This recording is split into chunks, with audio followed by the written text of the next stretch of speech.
Hoy en Legis Pop hablaremos de la telenovela más importante en la historia de la televisión mundial, cuya protagonista nos sedujo de una forma imprevisible. Acompáñenos en este nuevo episodio, así que comenzamos.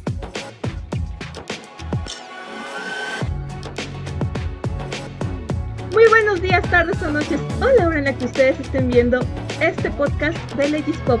Les habla Nayemil y espero que se encuentren de maravilla.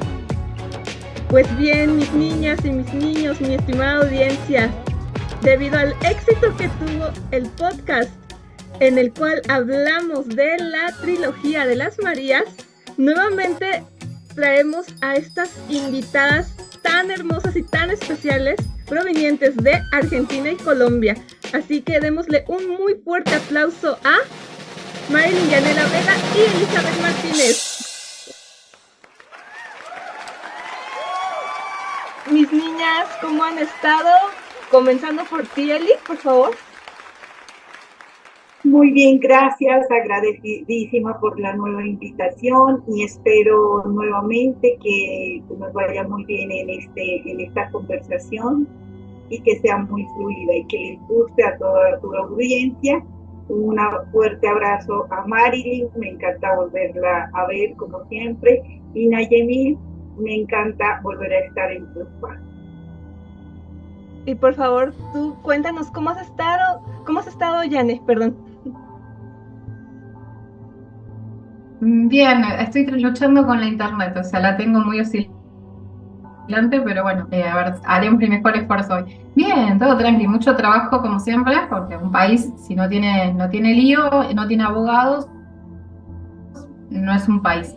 Así que venimos trabajando fuerte, con ganas de nuevos proyectos, y bueno, y a seguir adelante con estas cosas que nos surgen de la cabeza. Y es que, fíjense, quienes hayan visto el episodio de la trilogía de las Marías, vieron que a lo largo de la trama que estuvimos desenvolviendo, de todo lo que se estuvo platicando y echando chisme, hay que decirlo también, surgió un tema muy interesante que era el de la transformación de la protagonista. La manera en la cual la protagonista de cada telenovela tenía que de alguna o de otra manera ir transformando su imagen para adaptarse a las circunstancias nuevas que se le iban enfrentando. Y de allí salió, pues obviamente, el ejemplo más claro dentro del mundo de las telenovelas, que es Yo soy Betty la Fea. Betty la Fea no es secreto para nadie que es, yo creo que la telenovela más importante de todos los tiempos. Viene precisamente de la tierra de una de nuestras invitadas, viene de Colombia esta telenovela y fue en este caso creación de Fernando Gaitán y también fue producida por Mario Rivero, me parece que fue por RCN Televisión, ya tú me corregirás bien los datos, Elizabeth, también tú, Yane, pero en esta ocasión quisiera que habláramos de un enfoque muy interesante que ya he visto de repente que lo mencionan en otros lados, pero como con cierta timidez. Incluso una de las actrices que protagonizaban en esta telenovela que se llama Natalia Ramírez, que de hecho fue el personaje de Marcela, comentaba que Betty la Fea es de hecho la villana de su propia telenovela, como una especie de Teresa, como una especie de Rubí. Y precisamente de eso vamos a hablar en esta ocasión. Y lanzo la gran pregunta. ¿Betty la Fea es la villana de esta telenovela? ¿Sí o no? Comencemos por ti, Marilyn, por favor. Bueno, yo la voy a contextualizar cuando la conocí a Betty. Betty la conocí en el 99, apareció en Argentina. A finales del 99, empieza en el 2000. Tengamos en cuenta que es una serie casi de 150 y pico capítulos en la vieja estructura y 200 y pico en las nuevas aplicaciones. Sigue siendo vigente, está en Amazon Prime, estuvo en Netflix, o sea, la siguen consumiendo a pesar del tiempo. Y bueno, hay una frase que me encanta que dicen que el camino al infierno está plagado de buenas intenciones, y Betty siempre enmascara sus intenciones atrás de buenas intenciones, pero el objetivo es otro. en este caso, quedarse con un hombre casi casado. Así que es una villana para mí. ¿Y tú, Eli, qué tienes que decir al respecto? Para mí, yo estuve revisando el perfil psicológico de Betty la Fea. Ajá. Y sí es como una especie de antiheroína, ¿no? Tiene todos los antivalores de esa necesidad moderna que tiene nuestra sociedad a partir de cierta época, ¿no? Entonces, de alguna manera, es la villana respondiendo a este contexto social y cultural que estamos atravesando. Un tipo Joker de las novelas. Sí, hago una similitud, más o menos. Pues fíjense, en días pasados conversando con ustedes, chicas, una de ustedes dijo un comentario que se me quedó muy grabado, porque de hecho lo leí en un libro de criminología, bueno, de un criminólogo muy importante llamado Vicente Garrido. Este libro se llama Cara a cara con el psicópata. Que quede claro, no estoy diciendo que Betty la Fea sea psicópata, no, ni mucho menos. Digo, yo no soy psicóloga y estoy segura que Eli me podrá perfectamente corregir en esto, ¿no? Pero dentro de este libro menciona este autor Vicente Garrido que existen personas que actúan como lobos con piel de cordero. Y justamente en la conversación que tocamos salió ese término que una de ustedes mencionó. Aquellas personas, en este caso aquellos personajes de telenovela, exacto, fuiste tú, Yane, aquellos personajes que son villanos con piel de cordero, pero que en realidad son lobos. Entonces, creo que la pluma de Fernando Gaitán, si me lo permiten de esta forma, fue muy atinada al describir este tipo de personajes, porque si se fijan, todos los personajes de Yo soy Betty la Fea, no hay uno que entre como en el clásico cliché que, por ejemplo, veíamos en Las Marías, de ser la niña buena, buena, buena, buena, o ser la niña mala, mala, mala, mala. No, creo que aquí estaban todos como que en unos grisáceos, unos más grises, unos más oscuros, unos un poquito más claros. Y en algún lado había escuchado, ya les digo, esta cuestión de que incluso el cuartel de las feas, como tal, representaba cada una de ellas a los 7 pecados capitales. Me gustaría saber ahora, para comenzar contigo, Yane, ¿por qué ves a Betty la Fea y en general a las mujeres que integran el cuartel de las feas, que ahorita vamos a estar pasando las imágenes de cada una de ellas, ¿por qué los verías como mujeres disfrazadas de corderitos y a lo mejor no son tan corderitos, por favor? Bueno, yo creo que el cuartel de feas siempre ha sido malas amigas, o sea, desde mi perspectiva. ¿Por qué? Porque desde que llega Betty a Alcomoda, ellas quieren lograr sobrepasar los poderes de las bonitas. Le hace Marcela Valencia y Patricia Fernández.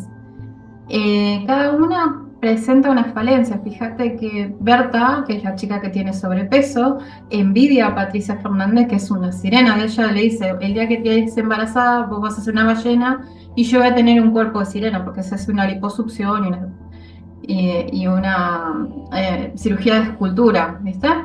Después, Sofía es una mujer que tiene completamente la envidia. Ella la dejaron por otra, encima por una impulsadora, que yo con el tiempo entendí que era una impulsadora en Colombia, que es nosotros le decimos las promotoras acá, y le hacen otro juego de palabras acá en Argentina, que es bastante despectivo, pero le dicen las promotogas, porque generalmente se agarraban y se levantan a los hombres vendiendo productos. Después tenés ahora a María, que es la lujuria, la chica que es una de casco ligero, tiene un hijo que no es reconocido por el padre, no se sabe quién es el padre, vive justamente con su padre y después la echan. Después tenés a Sandra. Sandra sueña con un hombre alto, o sea, superficial por donde vos lo quieras mirar. No mira un hombre por sus atributos personales o sus credenciales para ella quiere un hombre alto y nada más, que cumpla un estatus de ella. Y después tenemos justamente a la morocha del grupo, que es hermosa, que ella simplemente busca el amor. Ella igual es tarotista, es esotérica. Mariana es la que más por ahí tiende a representar ese lado de la mujer más fantasioso, más desligado de la realidad. Yo creo que ellas muestran a grandes rasgos los errores que cometemos como mujeres normalmente. Bueno, no me llaman, no lo busco, bueno, voy a consultar al tarot qué pasa, una cosa así. Pero bueno, creo que Betty nos permite, como hablamos con Soraya Montenegro, explorar distintos tipos de mujeres. E incluso, en un momento también yo sentía que el cuartel de Feas representaba todo lo que las mujeres no querían ser. Por ejemplo, Inesita es una mujer que, si bien es hermosa y es mucho más grande que ellas, cuando se tiene que meter en líos también se mete, o sea, cae en las cuestiones del cuartel.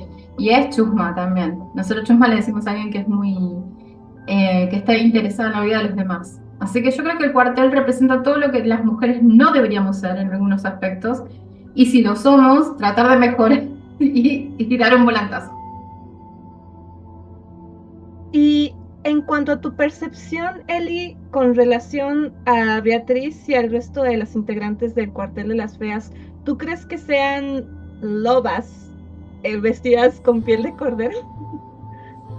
A ver, yo hice un recorrido antes de la charla para ver cómo se podría perfilar, ¿no?, a las chicas del cuartel y a Betty sobre todo.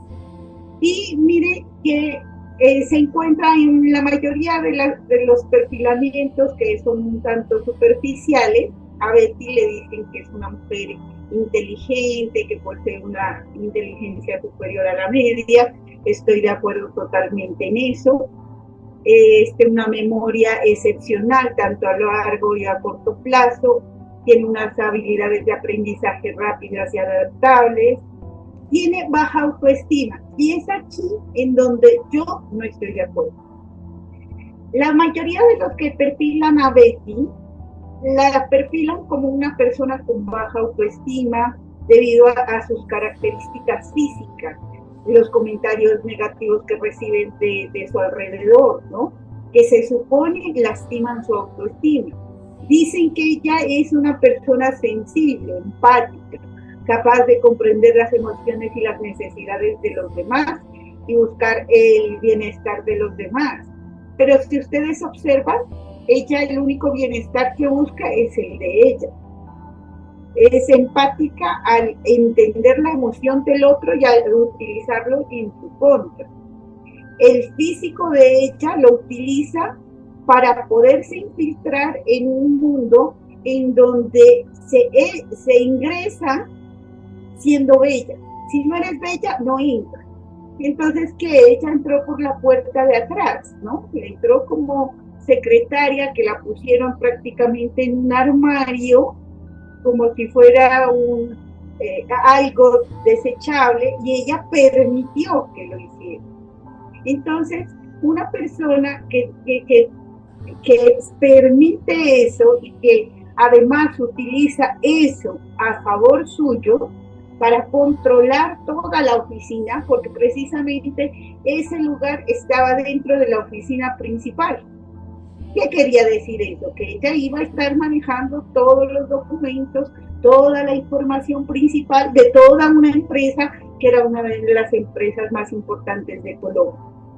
Entonces, una persona que es sensible, que tiene baja autoestima, no alcanza a tener el suficiente coraje de soportar una situación estresante de esa naturaleza y de ponerla a su favor. Imposible. Entonces, para mí es una loba por donde la quieras mirar. Una persona con baja autoestima no se enfrenta a una mujer hermosa, millonaria, a quitarle a su novio, que es un hombre poderoso, rico. No, una mujer con baja autoestima quizá dicen, tengo que buscar una persona que esté al nivel a mi nivel. Y eso lo he mirado en muchas pacientes que, a pesar de que son hermosas, independientes, tienen su baja autoestima y buscan un hombre por debajo incluso de su nivel. Entonces, por ninguna parte veo que el perfilamiento que hace la mayoría de personas con respecto a Betty se ha acertado. Y obviamente, si analizamos, ahí tocaría analizar es toda la obra de Betty la Fea, porque se encuentra, mira, es como esos dramas shakespearianos, en donde hay mucha manipulación, mucho encubrimiento, y si vamos a ver los personajes, están arquetípicamente los personajes, el bufón, el mago, ahí estábamos hablando de la tarotista, estábamos hablando del poder que es Armando, ¿sí? De la amante que es Marcela, la mujer que ama demasiado al hombre que tiene poder, la bruja, que en este caso sería Betty, la que se viene a dañar el matrimonio y demás. Entonces, arquetípicamente está diseñada como una de esas obras dramáticas de Shakespeare, ¿no? Así lo miraría esto. Ay, Dios. Pues miren, es que han tocado un tema muy sensible. Les voy a contar como que a muy grandes rasgos la historia de una persona, de una muchacha, que entró a trabajar como servidora pública. Esta persona tenía una jefa, bueno, era una subdirectora de área, y esta persona era poco agraciada. Van a entender ahorita por qué estoy tocando este tema. La jefa era una persona muy poco agraciada a comparación de la persona que había ingresado, ¿no? Y desde un principio se dio cuenta de las capacidades intelectuales y laborales que tenía esta nueva integrante de su equipo de trabajo. Y lo único que hacía esta persona, en compañía de sus otras trabajadoras que hablaban pestes de esta nueva persona, si quieren verlo por envidia, pues sí era por envidia, le empezaban a hacer la vida de cuadritos, le cerraban la puerta en la cara, le decían cosas, o sea, la jefa la amenazaba por el más mínimo error, la amenazaba diciendo que la iba a correr, que la iba a despedir. Y a eso agréguenle que esta persona estaba siendo acosada sexualmente por un compañero. Esta persona... bueno, pero para eso este compañero tenía, digamos, que ese efecto armandesco de que era el codiciado por las chavas, que era muy guapo, era adinerado, tenía como parientes a personal muy importante dentro de donde estaba trabajando, pues ahora sí que todas estas personas. Y esta muchacha intentó ingresar incluso todo el procedimiento previo, pues para poder hacer los procedimientos de queja y de denuncia por la cuestión del acoso sexual y laboral al que estaba siendo sometida, tanto por parte de su compañero como por parte de la jefa. Pero pues se dio cuenta que todo el sistema lo tenía en contra. Y esta persona decidió renunciar. Desgraciadamente aquí estamos tocando un tema muy importante, que es el de la competencia femenina.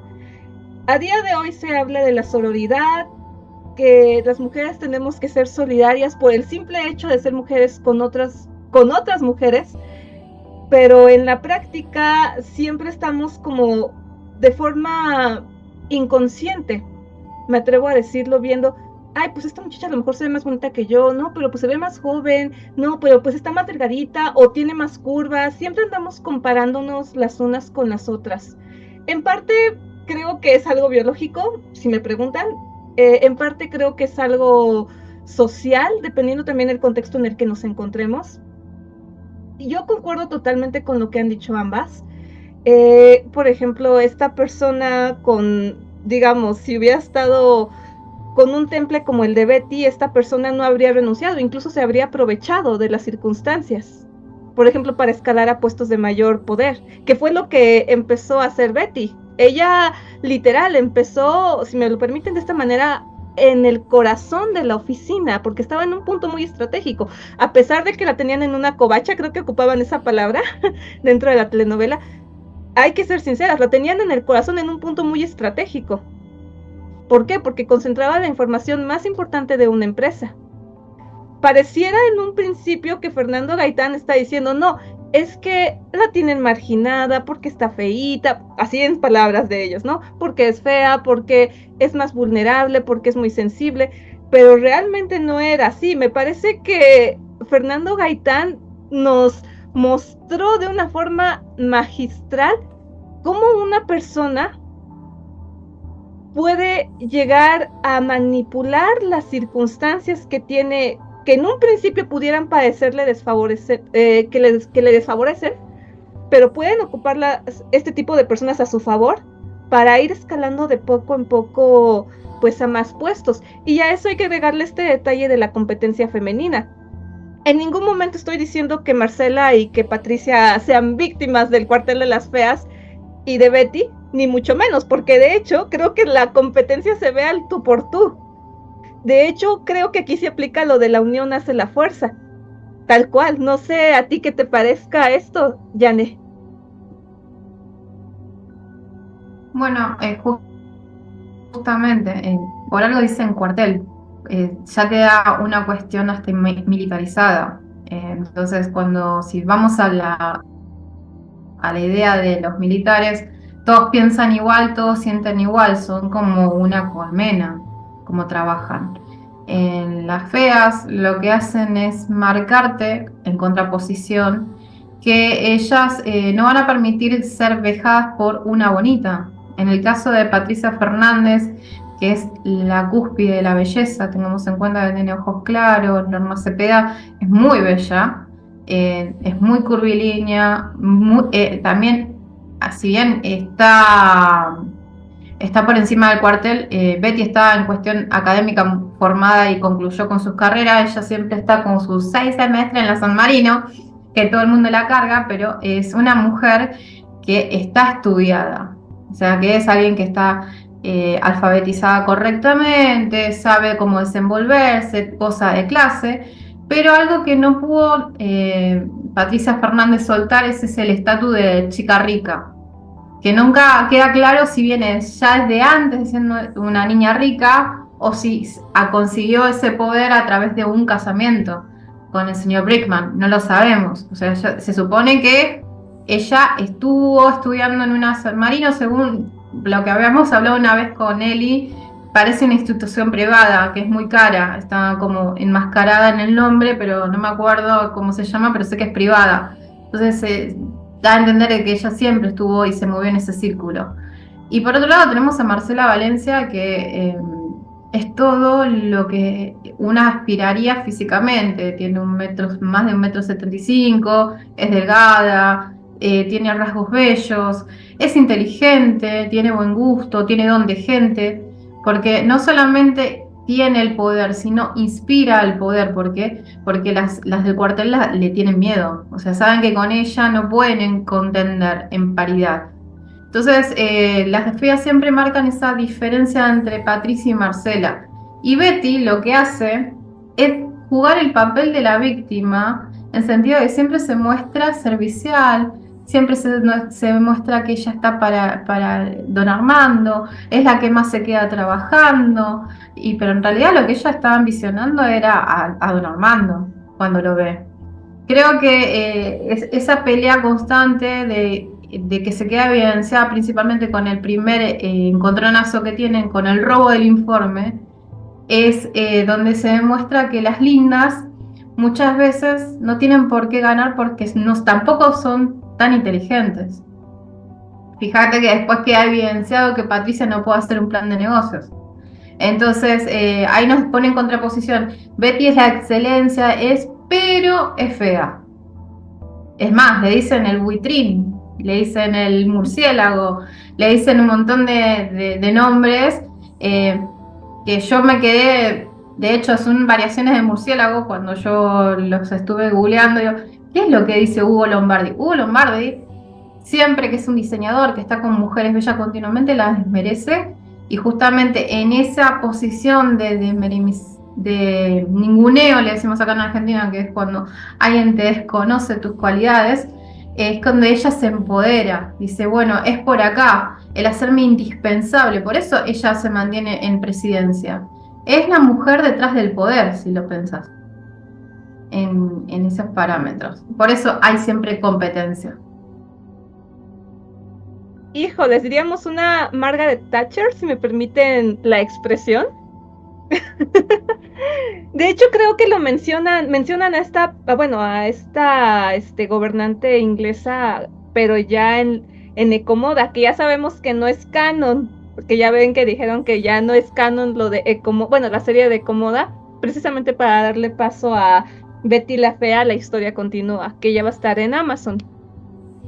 Pero bueno, mi estimada audiencia, voy a mandar a una pequeña cápsula dando una reseña por si alguien no sabe quién es Betty la Fea.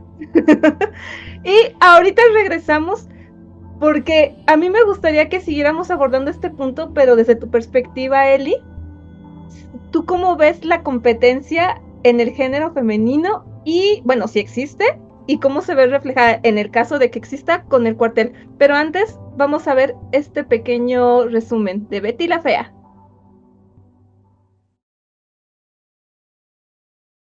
Mi estimada audiencia, ¿saben? A casi un cuarto de siglo de su estreno, la telenovela colombiana escrita por Fernando Gaitán, la cual es el motivo que nos reúne en esta ocasión, sigue cautivando a quienes ya la han visto más de una vez y a las generaciones más nuevas que apenas descubren que este producto orgullosamente latinoamericano y colombiano fue un fenómeno internacional.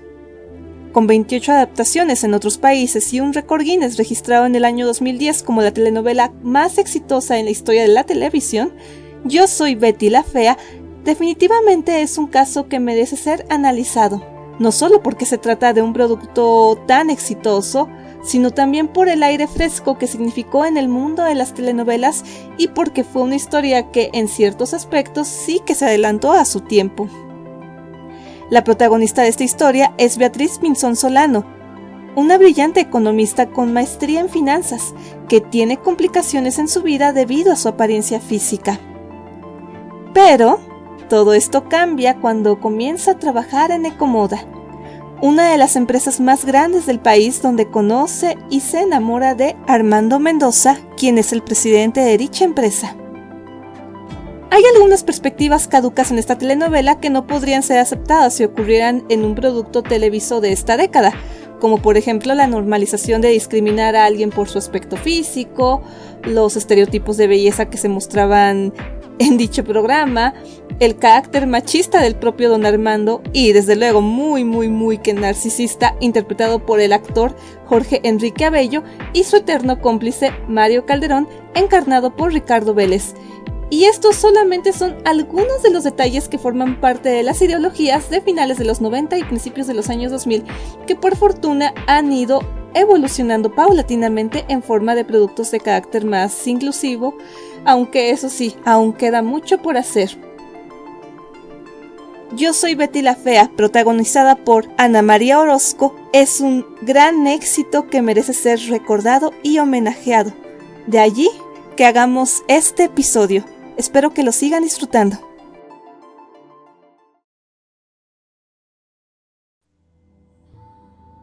Pues muchas gracias por estar de vuelta aquí en este espacio.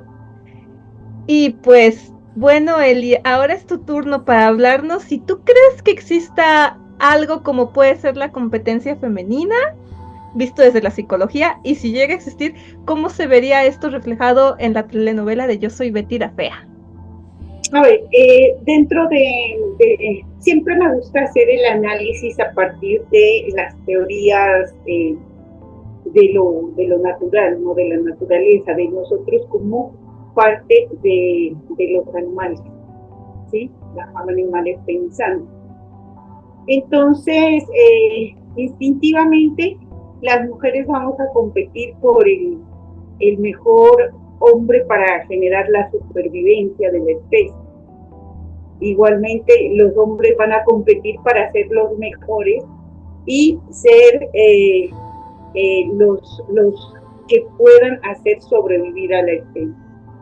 Las mujeres van a competir para ser elegidas como las procreadoras, ¿sí?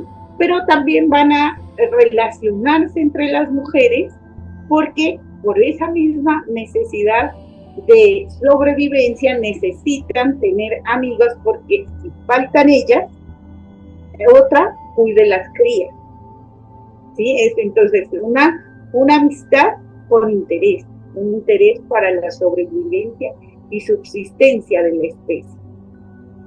En los hombres, mientras ellos compiten por fuerza y poder, las mujeres competimos por belleza y por quién tiene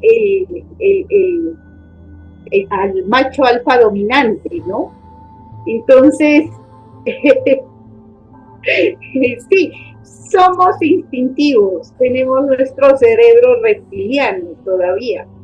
Entonces, dentro de una empresa se va a competir de la misma manera, por sobresalir por ciertas características. Generalmente las mujeres somos más visuales. Y entonces, nosotras visualmente buscamos la belleza y buscamos ser vistas como bellas. Entonces, miramos a nuestra antiheroína, Betty, que ella es como un caballo de Troya, ¿no? Un caballo de Troya que se infiltra en Ecomoda y que luego se transforma y típicamente va a llenar el estereotipo de la protagonista de una novela que tiene que ser femenina, culta, delicada y bella. Pero ella no llega a ese lugar teniendo esas características. Llega a ese lugar teniendo las características opuestas. Un tono de voz irritante, los brackets, un capul que incluso daba asco porque era grasoso, daba esa sensación de suciedad, de viejo, la ropa, una ropa desastrosa. ¿En dónde? En una empresa de moda, en una empresa donde las mujeres todas eran bellas, ¿sí? Entonces, ¿en quién se va a fijar todas las personas? En lo diferente. ¿Por qué? Ella eso lo utilizó como un plus, ¿sí? Lo común era lo bello, lo común era lo elegante, lo común era lo sofisticado. Y entonces ella con esa risa espantosa, con ese físico espantoso, entonces sobresalía. Todas las personas, quisieran o no quisieran, la observaban porque era diferente. La diferencia seduce. Cada cosa, cada característica que es diferente va a seducir siempre y cuando la persona sepa utilizarla. Entonces, ¿por qué? Porque lo común es cotidiano. Y dentro de Comoda, lo común era la belleza, lo sofisticado, lo hermoso. Entonces, esa competencia se da entre Marcela es una dama, incluso yo creo que éticamente, moralmente, ella es una mujer que está puesta en su sitio, es una dama moral, ética, incluso en la forma en cómo la trató a Betty, era humana. Patricia Hernández tenía su belleza, pero era una bella entre bella, ¿sí? Entonces, por eso no sobresalía, porque Patricia podía, con esa belleza que tenía, incluso estuvo con el hermano de Marcela, que también era un hombre poderoso, pero cuando ya ella cuando tuvo esa posibilidad, ella sí actuó como una mujer inocente, como una mujer desvalida, porque era una mujer desvalida, era la mujer a quien el cuartel de las feas acosaba. Es gracioso, ¿no? Que dentro del acoso, el acoso es algo tan sutil que los victimarios siempre se hacen ver como víctimas y tienen esa capacidad tan fácil de convencer a los demás de que son víctimas. La mayoría de personas piensan que la víctima fue Betty y no. La víctima fue Marcela y fue Patricia. Y eran muchas, todo el cuartel de feas y ahí encima Betty, que ella llegó a controlar Ecomoda.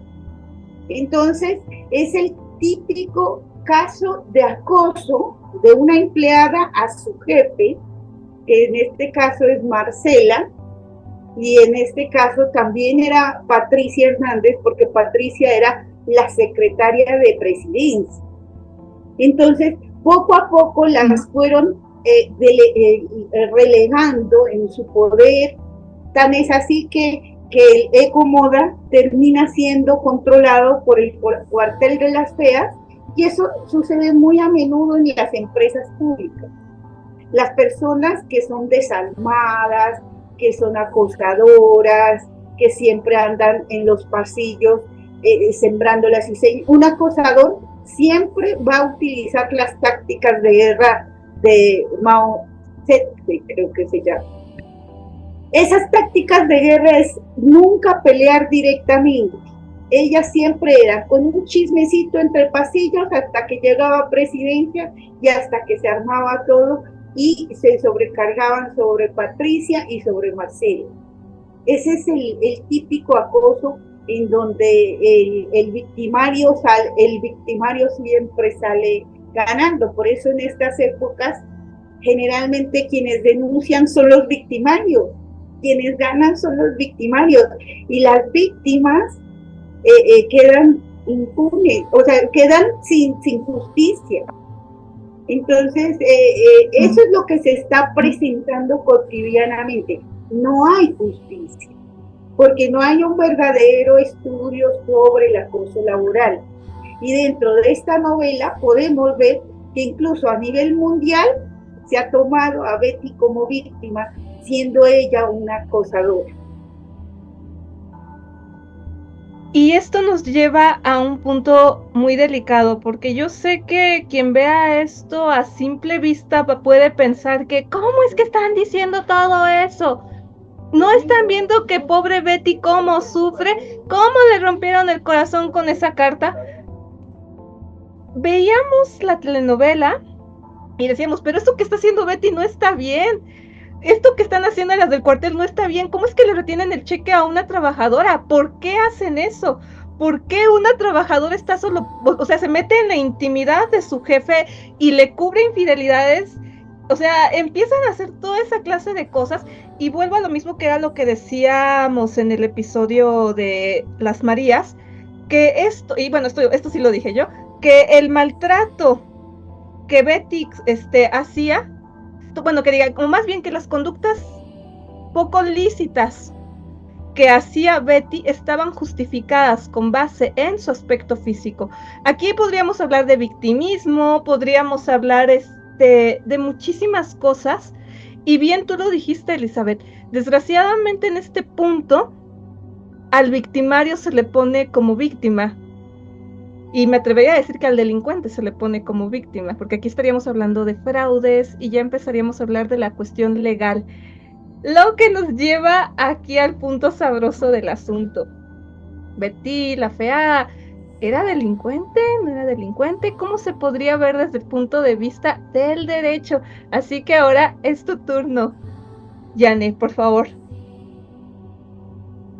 Sí, la veo como una delincuente porque utilizaron la institución de la simulación ilícita en derecho, que es hacer actos para defraudar a un tercero. En este caso eran los bancos que tenían procesos contra Ecomoda. Y el que lo imagina el proceso no es Betty, es don Armando, pero quien sabe cómo ejecutarlo es Betty. Entonces, todo lo que conllevó el proceso de formación de Ramoda estuvo asesorado por Nicolás y Betty. Son una dupla de amigos bastante raras, si las hay, porque ambos saben que están haciendo cosas ilícitas. Por un lado, Nicolás finge que es una persona poderosa y así consigue tener relaciones con Patricia Fernández, Cuestión de que no se puede, no sé si ella dice en un momento, me sentí con la palabra B, para no tener censura de YouTube, me sentí estafada porque supuestamente se había acostado con una persona rica para obtener el pago para salvar el famoso Mercedes. Y Betty, después de la carta, antes de la carta era una Betty, vamos a hablar, se presentan dos mujeres muy diferentes, una es la que supuestamente hace cosas buenas para llegar al corazón de su jefe, y la otra, ella que sabe que ya están jugando con cartas sucias los dos, dice, bueno, yo la voy a padecer, pero vos también, o sea, si me hundo te llevo conmigo. De hecho, ella es el quien termina entregándolo a Armando, que también se ponía una dicotomía, porque la familia Valencia, Daniel, ya sabía que ella ya tenía embargada de Cómoda. Entonces se generó todo ese ambiente de tensión y todos dicen, sí, es una delincuente, pero para lavarse las manos devuelve la plata, devuelve la empresa, devuelve el auto, en aras de ella salir de esta situación indemne, pero lo hundió y lo entregó a Armando. Entonces tenemos una persona que es completamente peligrosa, por más que no se haya quedado con ningún peso, pero sí defraudó a bancos, a las familias, y principalmente defraudó a su familia, a su padre, ¿sí? Que el padre es un tema aparte, que lo tendríamos que hablar, pero sinceramente el tema es una delincuente, junto con Armando y Mario Calderón. Ay Dios, a estas horas ya me imagino que quien esté viendo esto sigue pensando, ¿cómo es posible que estemos dándole una arrastrada agarrándola de los pelos del capul a Betty la Fea? Aclarando. Es muy, o sea, reitero mucho la importancia de la pluma de Fernando Gaitán. En alguna ocasión, no sé si ustedes han visto la telenovela de Café con Aroma de Mujer, que de hecho también es del propio Fernando Gaitán. Yo le soy franca, nada más de este escritor, y bueno, me parece que es guionista, corrígeme Eli, de esta persona. Ah, ok, muchas gracias. De esta persona yo solamente he visto estas dos obras. Yo soy Betty la Fea y Café con Aroma de Mujer. Y curiosamente noto muchas similitudes entre los personajes de las protagonistas femeninas, que ambas mujeres fingen ser otra persona para ingresar a una empresa. En el caso de Café con Aroma de Mujer. De hecho, tu país adaptó.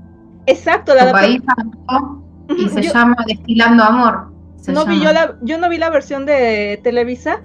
De hecho, no, sí. O sea, hay y fíjense, aquí ya entraríamos a otra cuestión muy importante, porque esa telenovela de Destilando Amor, o sea, sí sé de qué trata, porque sé cómo trata de Café con Aroma de Mujer, y Cuando seas mía, que fue la que yo vi de TV Azteca. De hecho, me gustó más, por eso no vi la de Destilando Amor. Pero esta de Destilando Amor, de hecho, fue la que le dio la partida a Angélica Rivera para que después fuera nuestra primera dama. Ay, eso es punto y aparte. Sí, para que vean hasta dónde llega.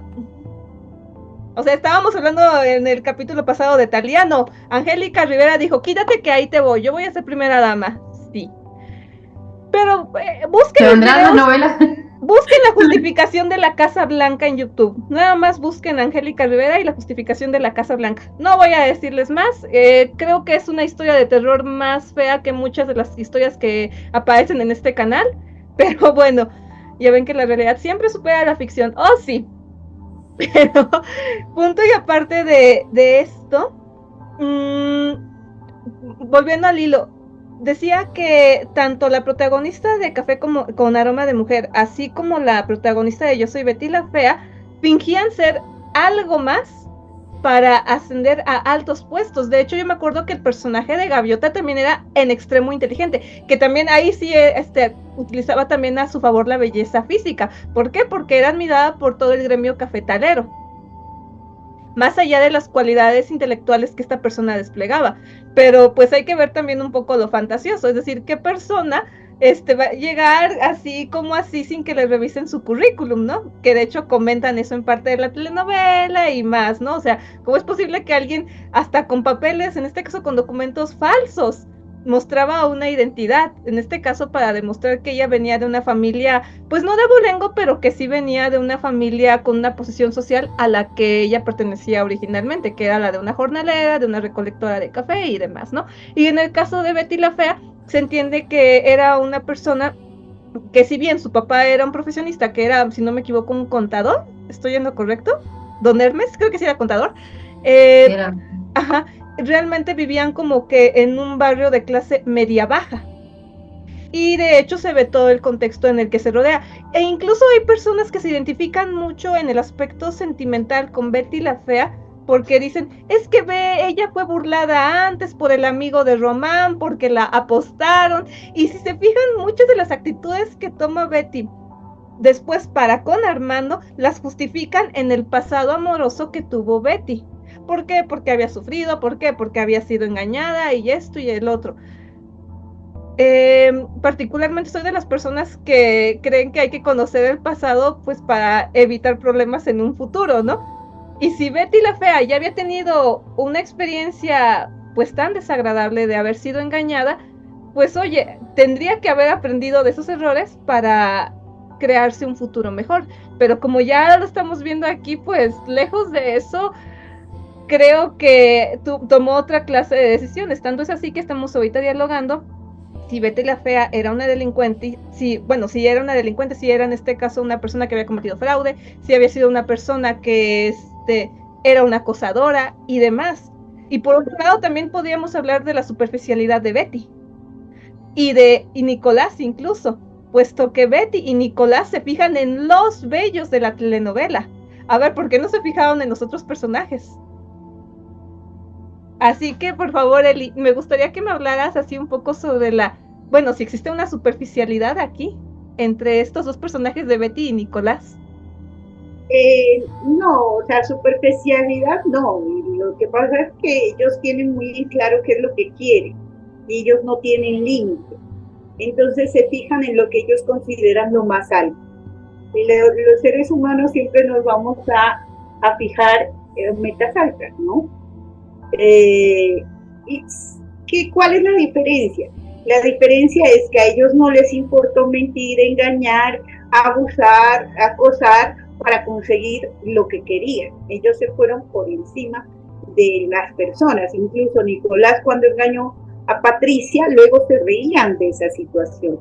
Entonces era algo nefasto, que es un humor negro pues, demasiado macabro, porque el hecho de ser bonita no quiere decir que ella pueda ser víctima y sea justificado porque es bella.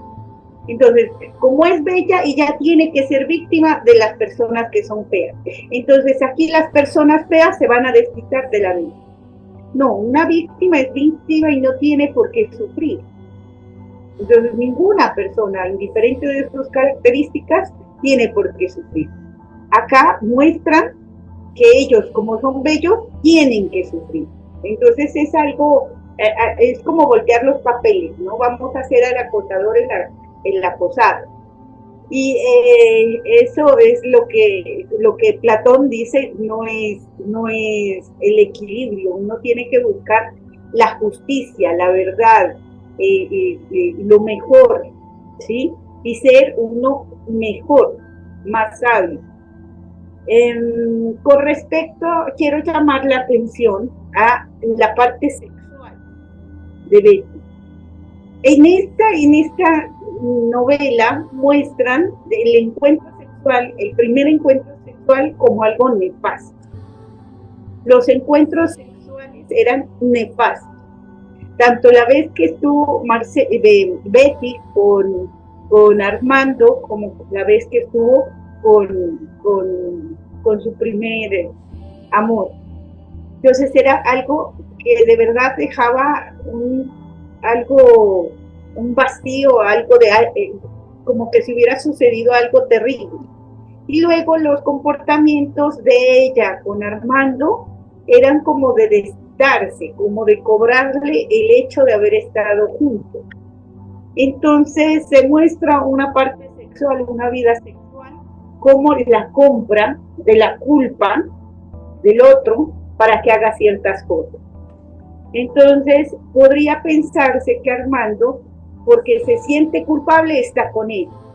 Y Betty utilizó incluso el sexo para controlar a Armando.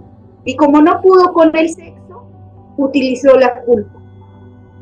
Y una mujer que ame, o un hombre, o una persona que ame a otra, no le procura sufrimiento, procura que esa persona esté lo mejor posible. Y Betty nunca le procuró eso a Armando, incluso como dices tú, lo entregó, incluso en la escena en donde lo llevó a ese sitio público, que le dijo que la tenía que besar en público, y fue una escena completamente tortuosa, ¿sí? Porque la lleva a un restaurante de muy alto nivel, había mucha gente, y al otro día él pues se casaba con Marcela. Entonces, esas son actividades sádicas, como muy bien lo estábamos diciendo, que no se hace de una persona que ama al otro, sino de una persona que está castigando al otro. ¿Sí? Lo está castigando, lo está haciendo sufrir. Y luego ya vemos un cambio de personalidad de Armando a un hombre sometido, a un hombre que ya no tiene autoridad, que ya no grita, que ya obedece, ya está completamente entrenado, como si fuera un perro rabioso al que se lo entrenó y se le apretó la cadena. Y su entrenadora es ya la nueva Betty, que ya está cambiada, con gafas más delgaditas, con un vestido claro, ya no utiliza los colores oscuros, ya no tiene el cabello grasoso, sino un cabello sedoso y demás. Y ella ya solo tiene que mirarlo para él estarse sometido. Un hombre mujeriego nunca va a dejar de ser mujeriego. ¿Sí? Un hombre narcisista jamás va a dejar de ser narcisista. Sin embargo, un psicópata sí puede dominar a otro psicópata, ¿sí? Lo puede hacer dependiente. Y Perdón. es ahí. Eso es lo que te iba a preguntar. No quería decirlo, pero tú ya soltaste ahorita el tema, así que te vas a mojar. Estamos diciendo que Betty la Fea, en este punto, era una psicópata que estaba dominando al narcisista de Armando Mendoza. ¿Eso es lo que estás tratando de decir? Yo pienso que sí. Sí, porque es una persona que no muestra un trastorno disociativo de la personalidad. Ella muestra ciertas características y va volcando ciertas características más nefastas con el pasar del tiempo. Luego, delinque, no tiene moral, no tiene límites, y eso es lo que es un psicópata, no tiene límites morales, no se sensibiliza con el dolor del otro. En este caso ella no se sensibiliza con el dolor de Armando, ni de absolutamente nadie, por encima incluso de su padre. Entonces, si pasa por incluso de su padre, por encima de su padre, no hay nadie que a ella la sensibilice. Y sí hay los tipos de psicópatas que llega uno más dominante y al otro lo vuelve dependiente. Este es el caso de Armando. Entonces ella ya logra, porque pues difícilmente una persona que viene de abajo va a llegar a apoderarse completamente de una empresa de manera ilícita y va a tener un perfil de normalidad, un perfil psicológico de normalidad imposible. Además, ella tiene muy buena inteligencia, igualmente que Nicolás, y ella maneja como fichas de ajedrez a toda la empresa, incluso al hermano de Marcela, que es un hombre malvado, muy inteligente, ¿sí? Pero también lo maneja. Entonces pensaría yo que Daniel Valencia se enamora de ella. Sí, porque vi que el grado de inteligencia y después la letalidad de su belleza era como todo lo que él quería. Fíjate que se demuestra que él está interesado. Es más, ujú, cuando ella lo desprecia, se siente hasta excitado por la situación. sí, totalmente. Entonces yo creo que sí es un tipo de psicópata y el narcisista de Armando, por su narcisismo en sí, es otro tipo de psicópata porque él es un coleccionista de mujeres que le rompe el corazón, las atrae, las hace sufrir, le rompe el corazón y se divierte con el sufrimiento de las mujeres. En cambio, Betty, a ella le interesa el poder y ella va a tener el poder a través de domesticar a Armando. Y eso es lo que hace, por eso se casa con él y quien dirige la empresa es ella. Y si ya después la miran, ella no está pendiente de Armando, lo deja a un lado como un accesorio más. Ay, Dios. Créanme que ahorita más de un Betty adicto ha de estar ya prendiendo la hoguera. Pero realmente es muy interesante darle una lectura diferente a estos personajes, porque no por nada los psicópatas son encantadores. Y no por nada esta ha sido la telenovela más importante de todos los tiempos. Técnicamente nos encantó el personaje de una psicópata. Así que creo que esta es la pequeñísima reflexión que nos tendríamos que dar a final de cuentas. ¿Qué era lo que nosotros estábamos viendo? ¿De qué manera nosotros estábamos justificando la actitud inmoral de una persona? Justificándola en lo que nosotros creíamos que era una vulnerabilidad, pero realmente creo que más bien era su fortaleza. Estamos hablando de algo que, aclarando, el término es de Vicente Garrido y creo que también lo ocupan otros autores. Estamos hablando de alguien que es una estúpida moral, así ocupan ese término, no, no es mío, aclaro, pero de alguien que es capaz de hacer lo que sea con tal de lograr sus objetivos. Y perdónenme, creo que Betty la Fea, digo, para concluir, deja como mensas a Rubí y a Teresa. Betty la Fea les dice, quítense que aquí les voy. ¿O tú qué opinas, Mayrin? Ya para cerrar, para finalizar, una conclusión. Creo que Betty nos demuestra de que una venganza bien planificada, ejecutada, puede hacer que tu peor enemigo llore lágrimas de sangre y hasta te ame. Fíjate que Armando se obsesiona con ella. Llega a un punto de que ya no le importa que sea bella, ya le importa que sea ella. Pasar de un hombre de que ama un ramillete de mujeres a ser solamente para una sola, es un cambio abismal en la vida de Armando Mendoza. Fíjate que Marcela, en contraposición a Betty, es una mujer que incluso se humilla a sí misma. Ella acepta a Armando que le es infiel, acepta que Armando, y lo sabe. Una cosa es no saber la traición, otra cosa es saberla a conciencia y aceptarla.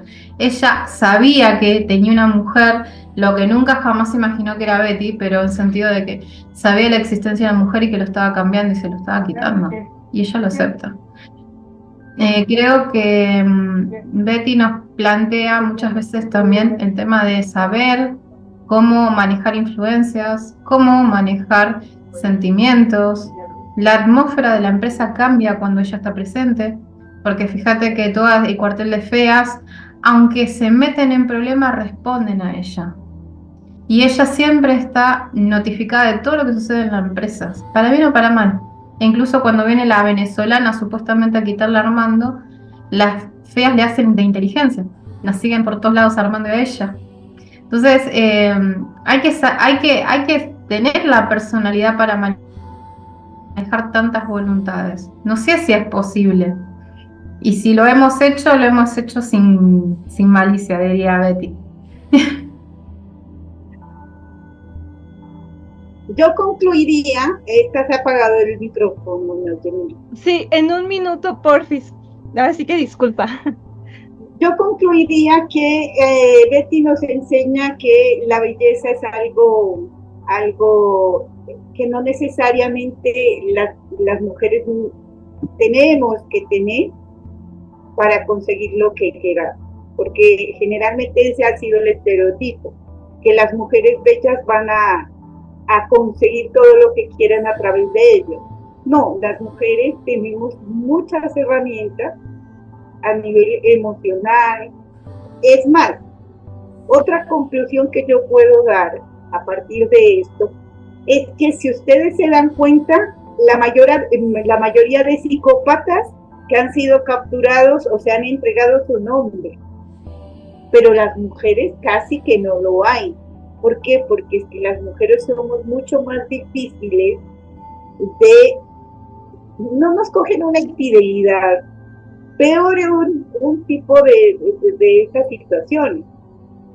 ¿Ya? Entonces, a nivel psicológico, a nivel físico, somos diferentes. Y esas diferencias hay que explorarlas y hay que explotarlas de la mejor manera. Yo pienso que si lo hacemos de una forma ética y moral, creo que armaríamos una sociedad muy buena. Pero si lo hacemos del tipo de Betty la Fea, creo que no. Pero pues, la novela es muy buena. Bueno, eso sí, la recomendamos ver. Yo tengo les voy a ser franca, yo creo que las secuelas, salvo la de Shrek 2 y Rocky 4, creo que la mayoría de las secuelas son malas, pero no sé, vamos a esperar a que salga en Amazon Prime y ver los capítulos y ya, a ver qué pasa. No te olvides de Terminator 2, por favor. Claro que sí. Bueno, tenemos pendiente Terminator 2. Pues bien, mi estimada audiencia, les agradezco mucho que hayan llegado hasta este punto. Y si este tema y esta discusión tan candente les gustó, les agradecería mucho que me apoyen con sus pulgares arriba, que comenten, que compartan este material con todos sus contactos en sus redes sociales. Y ya que andamos en eso, síganme en mis propias redes sociales que van a aparecer en pantalla en estos momentos y también las de mis compañeras. Suscríbanse a este espacio y denle clic a la campanita para que YouTube les notifique cuando subo nuevo contenido. Y les agradezco que hayan llegado hasta el final, deseando que tengan muy dulces pesadillas y grandes satisfacciones, porque ahora sí lo amerita. Hasta la próxima, bye.